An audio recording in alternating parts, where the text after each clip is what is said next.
ఆమె పేరు బీబీ రాంచరమ్మ కాదు, బీబీ జాన్. వెంకటస్వామి గారు ఆమె లవ్ మ్యారేజ్ చేస్తున్నాడు, మా సాయిబులు ఆమె అని మా పెద్దలు చెప్పుకున్నారు. మా పెద్దలు చెప్పారు. వెంకటేశ్వర స్వామి గారి భార్య బీబీ జాన్, ఆమె బీబీ రాంచరమ్మ అని పేరు పెట్టుకున్నాడు. ఆయన వరుసకు వస్తే వెంకటేశ్వర స్వామి గారు మా ముస్లిమ్స్కి బావగారు అవుతారు. మా పెద్దలు చెప్పిన విషయాలు ఇవి. అది మేము చెప్తున్నామండి. ఆయన జోలికి వెళ్ళే వాళ్ళని ఎవ్వరు విడిచిపెట్టరు. ఆయన అంటే అసలు వీలేదండి వీళ్ళకి. ఒక పని చేయండి, తిరుపతిలో ఏదో కట్టారుగా మీరు ఇల్లు, అక్కడ మీ 11 మంది ఎమ్మెల్యేలు, ఓడిపోయిన వాళ్ళు ఎమ్మెల్యేలు, ఓడిపోయిన ఎంపీలు మొత్తం కూర్చోబెట్టుకోండి.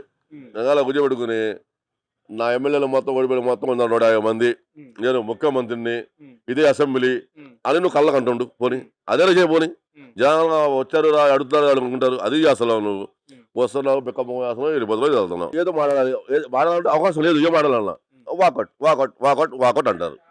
మాట్లాడాల క్వశ్చన్స్ ఉంటే నుంచి మాట్లాడవచ్చు అసెంబ్లీలో. మాట్లాడే కదా, మాట్లాడదా ఏం లేవు కదా, అందుకే వాకట్ వాకట్ వాకట్ అంటారు. వీళ్ళు దరిద్రమే అది, వీళ్ళు బట్టి దరిద్రం అది. ఏమైనా ఈ లాల మొహం చేసాం, ఒకసారి గెలిపించాము, ఆ దరిద్రం పోయిందంటే మళ్ళీ వీడు దరిద్రులాగా మళ్ళీ వెనకబడ్డాడు, వీడు అసెంబ్లీ వస్తున్నాడు అని చెప్పి జనాలు అనుకుంటున్నారండి. చాలా బ్యాడ్గా అనుకుంటున్నారు. అసెంబ్లీ బిక్కమ్మకం వచ్చి ఏదో పోగొట్టుకున్న మనిషి అలా చూస్తున్నాడు. చూస్తుంటే కాడ అసెంబ్లీ ఏం లేదు. అదే వీళ్ళు అండి 23 మంది ఉన్నప్పుడు చంద్రబాబు నాయుడు గారు అవతల ఏమైనా ఎమ్మెల్యే కానీ ఏమైనా లేచి మాడితే కూర్చో కూర్చో అక్కడ కూర్చో కూర్చో అనేవాడండి. 150 మంది ఉన్నప్పుడు. పేరు ఇబ్రహీం అండి. టైర్ వ్యాపారం చేస్తా ఉన్నాను నేను, ఆడున్నారు మాది. అన్న మీరు మీరు ఆటో నగర్ అంటా ఉన్నారు. రోజు కూడా చాలా మంది చూస్తూ ఉంటారు. అంటే మీ దగ్గరికి వచ్చేవాళ్ళు కానీ, లేదా మీరు బయట తిరిగినప్పుడు కానీ చాలా మంది చూస్తుంటారు కదా. మరి రాజకీయం పరంగా అసలు ఏం మాట్లాడుతున్నారన్న? అంటే ఈ ప్రభుత్వం వచ్చి 20 నెలలు అవుతుంది. ఏం చెప్తున్నారు? మీతో పక్కన ఉన్నవాళ్ళు కానీ, లేదా మీ దగ్గరికి పని చేసుకుంటూ వచ్చిన వాళ్ళు కానీ అసలు ఏం చెప్తున్నారు? ఏం చెప్తున్నారండి, అంతకుముందు జగన్ 5 సంవత్సరాలు ఉన్నాడు.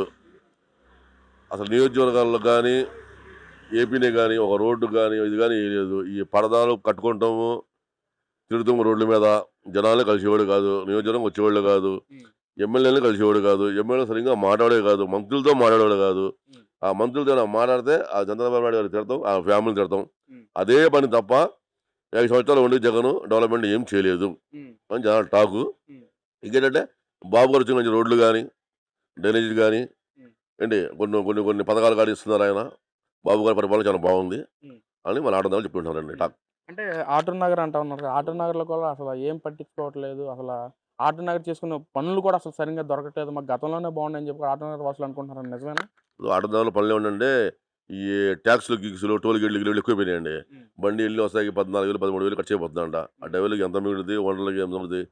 ట్యాక్స్ గిక్స్లకు తగ్గించాలి, ఆ టోల్ గేట్లు ఒకటి కొంచెం తగ్గించాలి. అది బ్లూ ట్యాక్స్ ఇది ట్యాక్స్ అంట. మనకి అంతమంది బాబు గారు ఉన్నప్పుడు 200 150 రూపాయలు అంట. ఈ జగన్ 20,000 వేసాడంట ఏదో ట్యాక్స్. అది నాకు తెలుసులేదు, అది లారీలు చెప్పుకుంటున్నారు. 20,000 కడతారు ట్యాక్స్, బ్లూ ట్యాక్స్ ఏదో అంట. అది 20,000 కడతారంట. దాంతో జగన్ ఉన్నప్పుడే లారీలు అమ్మేసారు జనం మంది. ఇప్పుడు ట్యాక్స్ గీసులు తగ్గిస్తే, రోడ్ ట్యాక్స్లు ఇంకోటి ఈ ట్యాక్స్ తగ్గిస్తే, కొంచెం టోల్ గేట్లు తగ్గిస్తే మళ్ళీ బిజినెస్ ఉంటుంది. మళ్ళీ అందరూ ఓనర్లు లారీలు కొనుక్కుంటారు, మళ్ళీ బిజినెస్ చేస్తారు. అది అన్న మరి అసెంబ్లీ సమావేశాలు జరుగుతున్నాయి. మరి సామాన్య మనుషులు సామాన్యుల పట్ల నేను ఎంతో గౌరవం చేస్తాను. అసలు ప్రజల మనిషిని ప్రజల దూరం ఎంత దూరం వెళ్తానని చెప్పి జగన్మోహన్ రెడ్డి గారు మాట్లాడుతున్నారు. మరి అసెంబ్లీ జరిగిన టైంలో జగన్మోహన్ రెడ్డి గవర్నర్‌గా ప్రసంగం టైంలోనే అల్లకల్లోలం చేసేసి వాకౌట్ చేశారు. మరి ఏంటన్న జగన్ సామాన్యుల పట్ల ఏమైనా గౌరవం ఉందా అసలు? అలా ఆయనకి ప్రజల మీద గౌరవము, ఓటర్లు ఆయనకి వేసిన 157 మంది గెలిచాక పోయిస్తారు ఆయన. వాళ్ళు వేసిన మీద వాళ్ళ మీద గౌరవం ఉంటే పోయినసారి ఆయనకి 23 వచ్చినాయి చంద్రబాబు నాయుడు గారికి. ఆయన ఏమి సంతకాలు పెట్టి రాకుండా ఏం చేయాల, 18 మంది 23 మంది లోపల కూర్చున్నాడు. నానా మాట్లాడినారు, ఆయన ఫైట్ టు ఫైట్ చేశాడు ఆయన. అలా ఉండాలి. నువ్వు అసెంబ్లీ కూర్చో 11 మంది చంపేస్తారేంటి వాళ్ళు ఏమన్నా? నువ్వు 150 మంది వాళ్ళు చంపారు. మీరు సంపర్కం నేనేమి, నువ్వు ప్రజలకు ఏం రావట్లేదు, వీళ్ళు ఏమి ఇస్తలేదు, మీకు చెప్పిన మీరు వాళ్ళు చెప్పిన మొత్తం ఏం చేస్తలేదు, నువ్వు ఖండించు అసెంబ్లీలో. ప్రజలు నిన్ను మెచ్చుకుంటారు. అమ్మనేమో మా పార్టీ మా జగన్ గారు మాట్లాడతారు, ఎమ్మెల్యే మాట్లాడతారు చెప్పి నువ్వు వచ్చి సొంతకాలు పెట్టి చేసి సొంతంగా పెట్టి 10ంటికి వచ్చి 10 11కి వెళ్ళిపోయి బయటకు వెళ్ళి మాకు ఇది కావాలి అది కావాలంటే అది కుదరదు. అది జనాలు నవ్వుకుంటున్నారు. ఏదైనా చిన్నపిల్లడు శాసన లాగా ఉన్నాయి. ఏమైనా ఈ లాల మొహం చేసాం, ఒకసారి గెలిపించాము, ఆ దద్దులో పోయిందంటే మళ్ళీ వీడు దద్దులాగా మళ్ళీ వెనకబడ్డాడు, వీడు అసెంబ్లీ వస్తున్నాడు అని చెప్పి జనాలు అనుకుంటున్నారండి. చాలా బ్యాడ్గా అనుకుంటున్నారు. అసెంబ్లీకి వచ్చారండి ఆయన, వచ్చి 11 మంది సొంతకాలు పెట్టారు. ఇలా అసెంబ్లీ బిక్కమ్మకం వచ్చి ఏదో పోగొట్టుకున్న మనిషి అలా చూస్తున్నాడు.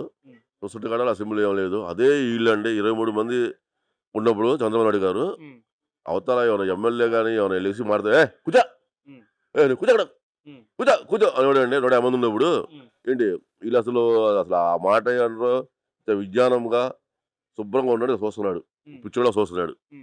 ఏదో అర్థం అర్థం కావట్లా.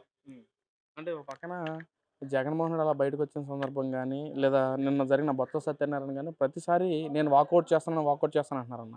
మరేంటి ప్రజల పట్ల వాళ్ళు ఏంటి అసలు గెలిపించిన తర్వాత ఏంటి అసెంబ్లీకెళ్ళి మాట్లాడాలా?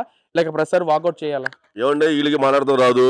ఏంటి వీళ్ళు బాబు గారు చెప్పిన పథకాలు మొత్తం చేశారు. ఏదో మాట్లాడాలి, మాట్లాడాలంటే అవకాశం లేదు. ఏం మాట్లాడాలన్నా వాకౌట్ వాకౌట్ వాకౌట్ వాకౌట్ అంటారు. మాట్లాడాల క్వశ్చన్స్ ఉంటే నుంచి మాట్లాడవచ్చు అసెంబ్లీలో. మాట్లాడే కదా, మాట్లాడదానికి ఏం లేవు కదా, అందుకే వాకట్ వాకట్ వాకట్ అంటారు. వీళ్ళు దరిద్రమే అది, వీళ్ళు బట్టి దరిద్రం అది. అంటే మరి గతంలో గెలిపించారు కదన్న మరి 151 సీట్లు ఇచ్చి. అంటే గతం గెలిపించారంటే అండి, వీడు మొహం చూసి జగన్ మొహం చూసి ఎవరు గెలిపించలా. వాళ్ళ నాన్నగారికి కొంచెం పేరు ఉంది, మంచి మనిషి. వాళ్ళ నాన్నగారికి మళ్ళీ చేస్తారని చెప్పి గెలిపించారు. అంతేగాని వీడు మొహం చూసి వీళ్ళు చేస్తారంటే అసలు ఎమ్మెల్యే కాదు గెలిచేవాడు కదా, అక్కడ జగన్ గెలిచేవాడు కదా. వాళ్ళ నాన్న మొహం చూసి వేసారు ఓట్లు. అంతేగాని ఇతను చూసి వీళ్ళ కొత్త ఎమ్మెల్యేలు చూసి వాళ్ళని చూసి ఎవరు ఇలా ఓట్లు. మరి అన్న ఇప్పుడు మన నియోజకవర్గం స్థాయి ఎమ్మెల్యే అసెంబ్లీకి వెళ్తున్నాడంటే మన నియోజకవర్గం ఏదో ఒక మంచి చేస్తారు, మన రావాల్సిన నిధులు కూడా తీసుకొస్తారని చెప్పి అడుగుతారు. ప్రజలందరూ కూడా అలాగే అనుకుంటారు, మరి భావిస్తారు. మరి ఈ రోజున వైసీపీ ఎమ్మెల్యే 11 మంది కూడా గెలిచి అసెంబ్లీకి వెళ్ళి అసలు ఏం మాట్లాడకుండా బయటకు వచ్చేస్తాం ఎంతవరకు కరెక్ట్ అంటారన్న? ఇప్పుడు ఆ ఊళ్ళో ఇప్పుడు 11 మంది ఊళ్ళో అసెంబ్లీ వెళ్ళిన వాళ్ళే వాళ్ళ ఊళ్ళో అనుకుంటున్నారు జనాలు. అసెంబ్లీకి వెళ్తున్నారు, వీళ్ళు వచ్చేస్తున్నారు. అసలు మనకు రోడ్లు లేవు, చంద్రబాబు గారు అవి చేస్తా అన్నారు, దాని గురించి అడుగులేదు, దీని గురించి అడుగులేదు. అసలు దేని గెలిపించాం మనం అని 11 మంది గెలిపించిన వాళ్ళు కూడా నియోజకవర్గంలో తలకాయ బాదుకుంటున్నారు. ఎందుకు గెలిపించామా దరిద్రులు అని చెప్పి. అసెంబ్లీకి వెళ్ళాలండి, మాట్లాడాలండి, కొత్త పక్షం నిలదీయాలి, ఆ చేయని మూలంలో అడగాలి. తప్పే ఉంది అది. తప్పేకుండా ఇది పద్దాగా లేచిపోతాము. కొత్త సత్తాన్న మాటలు ఎవరికి అర్థం కావు. కొత్త సత్తాన్న ఎవరితో మాట్లాడాలంటే పక్కన ఒక స్పీకర్ పెట్టుకోవాలి చెప్పేవాడికి. ఆయన మాట సగం అర్థం కావు. ఆయన ఏదో కాదు లోకేష్ మీద ఏవో ఎగురుతున్నాడు లోపల. లోకేష్ సమాధానం ఆయన ఆన్సర్ లేదు. మళ్ళీ కొత్త బస్సు వెళ్ళిపోయాడు. వీళ్ళ పని అది. ప్రజలందరూ గమనిస్తారండి. ఏంటి ఇది అసెంబ్లీ అండి, ఇంత ప్రభుత్వం అసెంబ్లీ ఏంటి ఇలా చేస్తున్నారు, చిన్నపిల్లలలాగా వీళ్ళు చేస్తున్నారు, వీళ్ళని ఇలా దరిద్రులలాగా వీళ్ళు చెప్పి పెద్ద మనుషులు చాలా తీవ్రంగా ఇది చేస్తున్నారు, ఉమ్మేస్తున్నారు, వీళ్ళని చేసి అంటున్నారు. అంటే అసలు వీలేదండి వీళ్ళకి. ఒక పని చేయండి, తిరుపతిలో ఏదో కట్టారుగా మీరు ఇల్లు, అక్కడ మీ 11 మంది ఎమ్మెల్యేలు, ఓడిపోయిన ఎమ్మెల్యేలు, ఓడిపోయిన ఎంపీలు మొత్తం కూర్చోబెట్టుకోండి. అలా కూర్చోబెట్టుకుని నా ఎమ్మెల్యేలు మొత్తం ఓడిపోయిన మొత్తం 150 మంది, నేను ముఖ్యమంత్రిని, ఇదే అసెంబ్లీ అని నువ్వు కళ్ళకు అంటుండు. పోనీ అదే చేయపోని. జనాలు వచ్చారు అడుగుతున్నారు అనుకుంటారు, అది చేస్తున్నావు నువ్వు. వస్తున్నావు బిక్కమోస్తున్నావు, వెళ్ళిపోతున్నావు, వెళ్తున్నావు. జనాలు తీవ్రంగా నిన్ను చిచ్చి అంటున్నారు. జగన్మోహన్ రెడ్డి గారు తెలుసుకోండి మీరు. అన్న మరి ఇంత జరుగుతున్నారు కదా, మరి జగన్మోహన్ రెడ్డి గారు కానీ వైసీపీ నాయకులందరూ 2029లో గెలిచేది మేమే, అసలు ఎవరిని వదిలిపెట్టం వచ్చాక అని చెప్పి గెలవక ముందే ఇలా మాట్లాడుతున్నారు. ఒకవేళ గెలిచాక అసలు సామాన్యుల పరిస్థితి ఎలా ఉంటుంది అంటారు? సారు పోయినసారు గెలిచారు, ఏమన్నారు, రప్ప గొర్రెలు కోసులు కోస్తామన్నారు. జనాలు ఏమి ఇచ్చారు, 11 సీట్లు ఇచ్చారు. ఇప్పుడు అక్కడ వాళ్ళు ప్రజల్ని ఏం చేయాలా, రోడ్లు వేయాలా, ఏం చేయాలా, పిల్లలకి చదువుకునే పిల్లలకు స్కూల్ కట్టాలా, హాస్పిటల్ కట్టాలా, కాలేజీలు కట్టాలా ఆలోచించాలి. కానీ మేము గెలిస్తే రప్ప ఇళ్ళకి వస్తాము, దొడ్లోకి వస్తాము అంటే పెద్ద పెద్దలు ఈ సన్నాసులు మారతలేదురా బాబు అని చెప్పి ఆ 11 కూడా రాకుండా ఒకవేళ గెలిస్తే ఆయన కడప కనుక దొంగోటు వేసుకుంటారు కనుక ఇంకోసారి ఆయన ఒకటి గెలుస్తాడు ఇవ్వనండి జగన్ గారు. ఇంకా ఎవ్వరు గెలవరు, ఎవరు ఓట్లేదు దానికి. పాదయాత్ర కూడా చేస్తా అంటున్నాడు కదా జగన్మోహన్, సపోర్ట్ చేస్తారా? పాదయాత్ర చేస్తానంటే షర్మిల వాళ్ళ చెల్లె వద్దండి. నువ్వు ఏం చేసావు అని పాదయాత్ర, నేను నా పాదయాత్ర చేసావు, మమ్మల్ని ద్రోహం చేసావు, నన్ను ద్రోహం చేసావు, నన్ను వాడుకుని నువ్వు ఎందుకు పాదయాత్ర చేసే రోజు వాళ్ళ చెల్లె విమర్శిస్తుంది దానికి.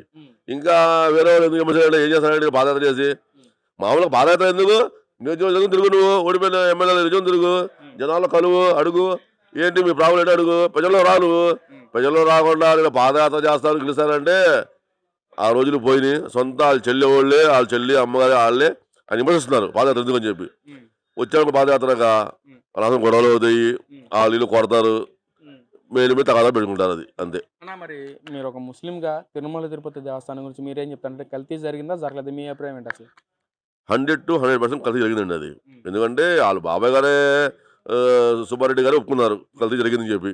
అది జరిగింది, కల్తీ 100% జరిగింది. తిరుపతి దేవస్థానం ముస్లిమ్స్ కూడా వెళ్తారు దానికి. అక్కడ మా తిరుపతి ఉన్న వాళ్ళు ముస్లిమ్స్ వెళ్తారు. ఏంటంటే పచ్చిగా చెప్పాలంటే వెంకటేశ్వర స్వామి గారి భార్య, ఆమె పేరు బీబీ నాంచారమ్మ. ఆమె పేరు బీబీ రాంచరమ్మ కాదు, బీబీ జాన్.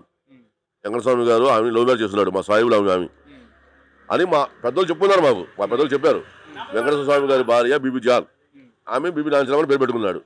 ఆయన వరుసకు వస్తే వెంకటేశ్వర స్వామి గారు మా ముస్లిమ్స్కి బావగారు అవుతారు. మా పెద్దలు చెప్పిన విషయాలు ఇవి. అది మేము చెప్తున్నామండి. ఆయన జోలికి వెళ్ళే వాళ్ళని ఎవ్వరు విడిచిపెట్టరు. ఆయన పాతాలు తొక్కేస్తారు. దాంట్లో ఎవరు ఆయన కల్తీ చేస్తే ఆయన ఎవరు గురుకోడు. ఏంటంటే స్లో పాయిజన్, నిదానంగా ఎక్కుద్ది, సర్వనాశనం అయిపోతారు. కల్తీ కూడా జరిగింది, 100% కల్తీ జరిగింది. చిట్టి ఇచ్చింది, కోటికి ఇచ్చింది. ఇంకేంటంటే వీళ్ళని ఎవరు ప్రజలు అమ్ముతారండి. ఎవరికంటే టీవీలో వెళ్ళల్లో ఫోన్లు ఏదో వెళ్ళి చెప్తే ఇదేవాళ్ళు. ఇవాళ డైరెక్ట్ ఫోన్లు చూస్తున్నారు. జరిగిన 5 నిమిషాల్లో ఈ పిచ్చి పిచ్చి మాటలు ఎవరు వింటారు, ఎవరు వినరు. జరిగింది 100% కల్తీ జరిగింది. అది